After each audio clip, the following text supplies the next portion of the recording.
રાજકોટમાં પૂર્વ મેયર નયના પેઢડિયા અને તેમના પરિવારની મનમાની જોવા મળી. બાંધકામ બંધ કરવા તંત્રની નોટિસ છતાં કામગીરી શરૂ રાખવામાં આવ્યું.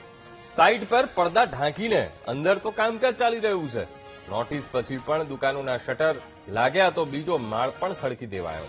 તો નોટિસ અપાઈ ત્યારે માત્ર એક માળનું એ ચણતર હતું, પણ મનમાની ચાલે રાખી. કોન્ટ્રાક્ટરે છેલ્લા 3 મહિનાથી કામ ચાલુ હોવાનો પણ ખુલાસો કર્યો. તો પૂર્વ મેયર તંત્રની નોટિસને શું નજરઅંદાજ કરી રહ્યા છે, આ સવાલ અહીંયા થઈ રહ્યો છે.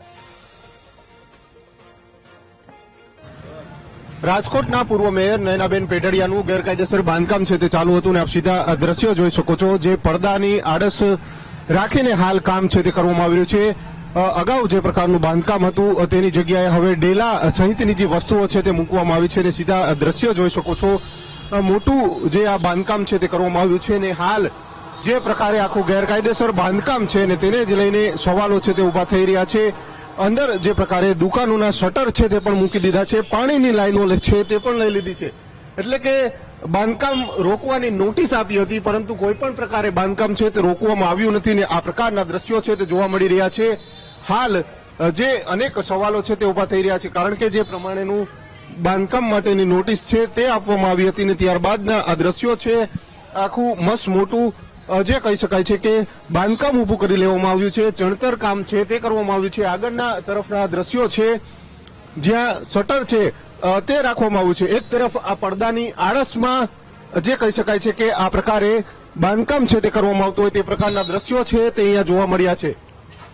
ચોક્કસથી સવાલો ઉભા થઈ રહ્યા છે, કારણ કે જે કોર્પોરેશન દ્વારા નોટિસો ફટકારીને તો જે કહી શકાય છે કે ડિમોલેશન છે તે કરવામાં આવતું હોય છે, પરંતુ હજુ સુધી જે આ પૂર્વ મેયર છે તેમનું આ બાંધકામ છે ડિમોલેશન છે તે કોઈએ કર્યું નથી. એટલે કે ખાલી માત્ર ને માત્ર નોટિસ છે તે આપવામાં આવી છે ને હાલ આ પ્રકારના દ્રશ્યો છે તે જોવા મળી રહ્યા છે. કામ છે તે ચાલુ હતું ને તેને જ લઈને આ પ્રકારના દ્રશ્યો છે તે સર્જાયા છે. અંદર જે આ કોન્ટ્રાક્ટર હતા, ભાઈ તમે અંદર હતા, શું કરતા હતા? ઉભા હતા, અંદર જોતા હતા. હા, એ જોતા હોય ને ઉભા હોય, બીજું શું કરતા હોય. કામ તમે રાખ્યું છે, શું છે કામ મેં પેટા કોન્ટ્રાક્ટરમાં પેટા કોન્ટ્રાક્ટરમાં રાખ્યું? કેટલા રૂપિયા અંદાજિત થયું છે બાંધકામ? એ તો મને ન ખબર પડે. કેટલા સમયથી ચાલુ છે આ બાંધકામ? 3-4 મહિના 3-4 મહિના ચાલુ છે. અને આ પડદા ઢાંક્યા છે ને કેમ એમ બાંધકામ પડદા ઢાંકીને કરવામાં આવે? એ તો કાંકરાનો ઉડે ને રોડ ઉપર હાલતા હોય. નહીં, આ તમને ખબર છે? અને નોટિસ આપી છે, આ બાંધકામ નહીં કરવાની નોટિસ આપી છે, ખબર છે તમને? તો એ બાંધકામ કેમ કરવામાં આવી રહ્યું છે? એ તો મને કી એટલે મદદ કરવાનું હોય ને, અમે તો મજૂરી કરી. મજૂરી કરો છો એટલે નોટિસ આપી છે, છો એ કીધું ચાલુ કરવાનું એવું છે? તમને આ પાણી નાખશે તો તમને કઈ પૈસા મળશે કે? કારણ કે હવે આવું બાંધકામ તો થઈ ગયું કે આવડું મોટું.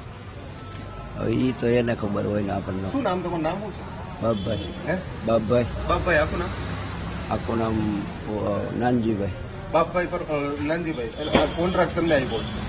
ચોક્કસથી જે કોન્ટ્રાક્ટર છે તેઓ પણ કહી રહ્યા છે કે તેમને પણ નોટિસ મળી છે તે ખબર છે, પરંતુ જે પ્રમાણેનું બાંધકામ છે તે કરવામાં આવ્યું છે અને હાલના આ દ્રશ્યો જોવા મળી રહ્યા છે. કામ છે તે ચાલુ છે. અગાઉ જે પ્રકારનું બાંધકામ હતું તે અટકી ગયું હતું ને નોટિસ છે તે આપવામાં આવી હતી, પરંતુ જે પ્રમાણેના દ્રશ્યો જોવા મળી રહ્યા છે 2 માળનું આખું જે કોમ્પ્લેક્સ છે તે ઉભું થઈ ગયું છે અને હાલ જે પ્રમાણેનું કોમ્પ્લેક્સ ઉભું થયું છે ને તેને જ લઈને અનેક સવાલો છે તે ઉભા થઈ રહ્યા છે. સામાન્ય રીતે કોર્પોરેશન છે તે ગરીબ અને મધ્યમ વર્ગના જે લોકો હોય છે, ગેરકાયદેસર બાંધકામ કરતા હોય છે, તેમને નોટિસો ફટકારીને ત્યારબાદ તેમના મકાનો છે તે તોડી પાડતા હોય છે, પરંતુ અહીંયા તો પૂર્વ મેયરનું આખું જે 2 માળનું કોમ્પ્લેક્સ ઉભું થઈ ગયું છે. તંત્ર દ્વારા માત્ર નોટિસ ફટકારવામાં આવી છે અને કોઈ પણ પ્રકારની કડક કાર્યવાહી કરવામાં નથી આવીને તેને જ લઈને અનેક સવાલો છે તે હાલ તો ઉભા થઈ રહ્યા છે. કેમેરામેન જુનેદ જફાઈ સાથે વાળો સુંદરવા, વીટીવી ન્યૂઝ, રાજકોટ. કરવા માટે કામ અટકાવવાની નોટિસ ફટકારવામાં આવી અને એક જ માળ હતો, પણ આ 3 મહિનાની અંદર નોટિસ મળી હોવા છતાં બીજો માળ પણ ખડકી દેવામાં આવ્યો. આડા પડદા રાખી દેવામાં આવ્યા, પણ અંદર તો કામ એ ચાલતું રહ્યું. સવાલ એ કે શું પૂર્વ મેયરે તંત્રની નોટિસને નજરઅંદાજ કરી છે? જો નજરઅંદાજ ન કરી હોત તો આ પ્રમાણેનું બાંધકામ થયું જ ન હોત, પણ અહીંયા તો આખું બાંધકામ ખડકી દેવામાં આવ્યું છે. તંત્રએ નોટિસ ઇસ્યુ કરી છે તે છતાં પણ હવે શું આરએમસી કાર્યવાહી કરશે? આજે ઉપર ગેરકાયદેસર આખું આ બાંધકામ છે, બાંધકામને તોડી પડાશે? આ સવાલ અહીંયા થઈ રહ્યો છે. અને જો એ કાર્યવાહી કરશે કે નહીં કરે, આ પણ સવાલ. તો સાઈડ પર પડદા ઢાંકીને અંદર તો કામકાજ ચાલુ રાખવામાં આવ્યું. પૂર્વ મેયરની ફરી એકવાર આ મનમાની સામે આવી. એ વખતે પણ મામલો ખૂબ ગરમાયો હતો. જ્યારે એ મેયર પદ ઉપર હતા ત્યારે પણ આ સવાલો તેમને કરવામાં આવ્યા હતા. ગેરકાયદેસર આખું બાંધકામ ઉભું કરવામાં આવ્યું છે, આ સવાલો કરવામાં આવ્યા. નોટિસ પણ ઇસ્યુ કરવામાં આવી. માર્ચ મહિનો કે જ્યારે કામ અટકાવવા માટે નોટિસ ફટકારવામાં આવી હતી, એ છતાં પણ એ નોટિસને નજરઅંદાજ કરાઈ છે. હવે જ્યારે વીટીવી ન્યૂઝ ત્યાં પહોંચ્યું ત્યારે પડદા તો આડા ગોઠવી દેવામાં આવ્યા છે, રાખી દેવામાં આવ્યા છે, પણ અંદર તો કામ ચાલતું જોવા મળ્યું. એ પેટા કોન્ટ્રાક્ટર પણ બહાર બેઠેલો જોવા મળ્યો છે અને એણે પણ કહ્યું કે 3 મહિનાથી તો કામ ચાલુ છે. ભલે માર્ચ મહિનામાં કામ અટકાવવાની નોટિસ આપી હોય, પણ કામ અટક્યું નથી. ઉપરથી પહેલો માળ અહીંયા ખડકી દેવામાં આવ્યો છે. બાંધકામ તો ચાલુ જ છે. નીચે પણ દુકાનોના શટર પણ ગોઠવી દેવામાં આવ્યા છે.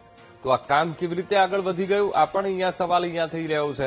તો કોન્ટ્રાક્ટરે 3 મહિનાથી કામ ચાલી રહ્યું છે તેવો ખુલાસો પણ કર્યો. ત્યારે હવે શું આરએમસી હરકતમાં આવશે? રાજકોટ મહાનગરપાલિકા શું હવે એક્શન લેશે? કારણ કે બાંધકામ બંધ કરવા છતાં તંત્રએ નોટિસ આપી હતી, તે છતાં પણ અહીંયા આખી બાંધકામ ઊભું કરી દેવામાં આવ્યું છે. સાઈડ પર પડદા તો ઢાંકી દેવામાં આવ્યા, પણ અંદર તો કામકાજ ચાલતું રહ્યું. નોટિસ ઇસ્યુ થઈ ગઈ, પણ કામ બંધ ન થયું. તો શહેર કોંગ્રેસ પ્રમુખ રાજદીપસિંહ જાડેજા આપણી સાથે ફોનલાઈન પર જોડાઈ ગયા છે. રાજદીપસિંહ, આ તો માની આરએમસી કોઈ ગેરકાયદેસર બાંધકામ ઉભું થયું હોય તો એને તોડી પાડવા માટે તો એકદમ સજ્જ બની જાય, પણ અહીંયા પૂર્વ મેયરનું આખું બાંધકામ નોટિસ આપ્યા પછી પણ એ ચાલુ છે. 3 મહિના થઈ ગયા, ઉપર તો આખો માળ બની ગયો. તોડશે કે નહીં તોડે?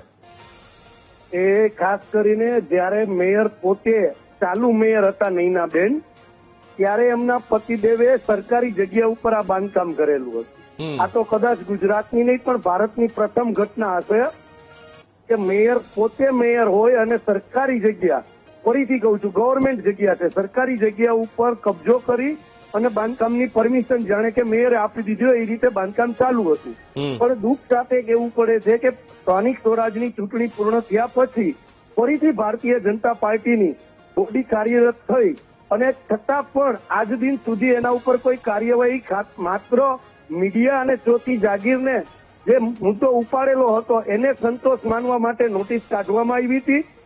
ભારતીય જનતા પાર્ટીના ફરીથી જે શાસન આવ્યું છે એની અંદર છૂટો દોર આપવામાં આવ્યો છે અત્યારના સત્તાધીશોએ, અને આ બાંધકામ અવિરત ચાલુ છે. અને ભારતીય જનતા પાર્ટીની કથની અને કરણીમાં બેમાં તફાવત જોવા મળે છે.